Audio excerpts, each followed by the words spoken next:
3 coisas que eu faria de novo na minha vida, com certeza. O internato da faculdade de medicina, residência e o exército. Se eu tivesse que viver o resto da minha vida nessas 3 situações, eu viveria feliz. Porque foram as melhores fases da minha vida e foram as fases mais difíceis. Entrei no exército.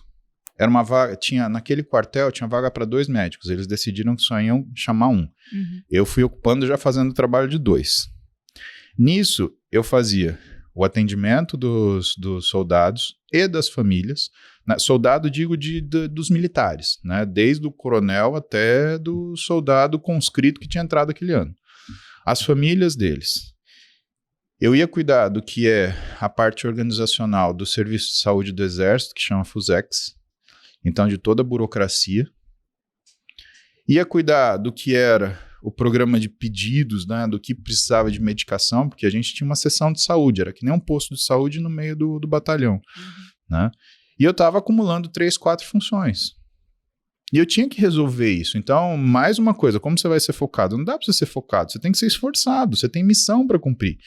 E quando o cara ele põe uma estrela no tua lapela e te dá uma função que ninguém mais faz, o coronel, que é o chefe do coisa, ele não pode tomar essa decisão por você. Tanto que vem a história que ilustra isso.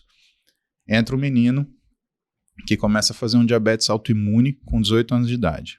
Bom, para os endocrinologistas experientes, né, eles estão acostumados com isso, mas para o pessoal que é da medicina, o pessoal que é leigo, quando a pessoa ela abre um quadro de diabetes assim, ela entra no que a gente chama de lua de mel. Um dia a glicemia está boa, um dia a glicemia está maluca, um dia ela tem hipoglicemia. Então é um quadro muito difícil.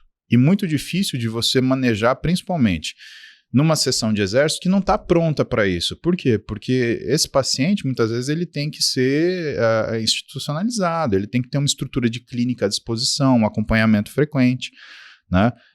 Você tem que ter um corpo de enfermagem, você tem que ter alguém para ajustar isso daí e ficar à disposição dele, porque você não consegue prever. Você precisa ficar ajustando a glicose dele o tempo inteiro. Porque senão, se você der insulina, ele faz hipoglicemia. É pior do que ele fazer uma hiperglicemia, por exemplo. Uma hipoglicemia, ele pode convulsionar, ele pode morrer. E eu manejando esse menino com aquilo que eu podia fazer, recém-formado, com uma estrela no pescoço, né? Que aí, se é tenente, não tem conversa. Claro. Né? E eu fiz o quê? Eu fui no manual do exército e fazer um laudo de desincorporação. Por quê? Eu não conseguia mandar para o hospital, porque ele estava no processo de inscrição. Não conseguia mandar ele para o hospital do exército, eu não conseguia mandar para um hospital, porque eu não podia tirar ele de lá, porque ele era, teoricamente, num processo de início da fase militar. E eu falei assim, vou fazer a desincorporação desse menino. Fiz o laudo, li, passei a noite estudando o regulamento geral do exército. Vou desincorporar por isso. No outro dia, cheguei feliz da vida, pedi permissão pro coronel. Coronel, licença, preciso da sua assinatura aqui. Coronel, que era um gaúcho bravo, mas pensa um cabra bravo. Ele olhou para mim, tinham 2 capitães na sala. Um deles, um dos meus melhores amigos, e ele olhou pra mim. Que? Desincorporação. Cara, ele deu um berro. Quem você tá pensando que é? Você é o pó do excremento do cachorro, do gato, do cavalo, do bandido que pisou aqui. Me deu um esporro animal. Berrou. Os 2 capitães caíram pra trás do sofá, assim. Enquanto o homem gritava, só vi o zoinho dele assim. E eu parado, posição de sentido, sim senhor. Quando ele terminou de gritar, eu peguei e falei assim, coronel, deixa eu explicar uma coisa pro senhor aqui. E é isso que é importante você saber que você é desfocado. Uma das missões que eu tenho aqui é proteger o senhor de problema. Não é só cuidar de todo mundo que tá aqui. É não criar problema para essa unidade. Eu assinei num lugar que eu tiro o problema do meu rabo. Se o senhor assinar embaixo, o senhor tira do seu. Vamos? Ele olhou para mim assim e ele mudou semblante. Ficou bem mais fácil para ele resolver. E ele falou pra mim assim, Bruce, você é ousado, hein, feinho? Assim, de boa, como se nada tivesse acontecido. Os capitães ali começaram a sair de trás do sofá, assim, tipo, ele não vai atirar no Muzi, né? Ele assinou e falou, só o seguinte, se alguém perguntar quem desincorporou, fui eu.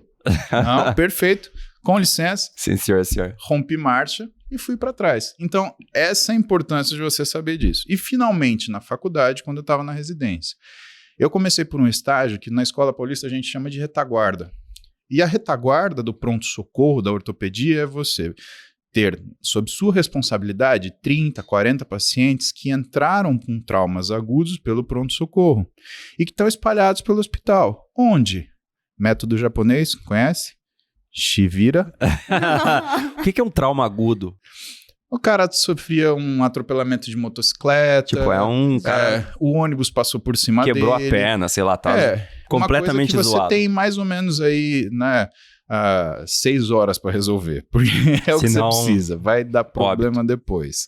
Né? Ou incapacitação, a gente está falando de ortopedia. Né? Então pensa que no hospital de 16 andares e dezenas de enfermarias eu tinha que achar 30, 40 pessoas antes das 6 da manhã. Eu tinha que passar a visita em todas, abrir todos os curativos daquelas que tinham sido operadas e avaliar as feridas operatórias, tirar todas as imobilizações daquelas que tinham a cirurgia marcadas para aquele dia, enviar os pedidos de materiais antes das 6 da manhã, né? E quando fosse 7 da manhã, eu tinha que estar com o paciente anestesiado, a minha mesa de instrumentação pronta, esperando o professor que ia fazer a cirurgia e eu ia ser o segundo assistente junto com a instrumentação.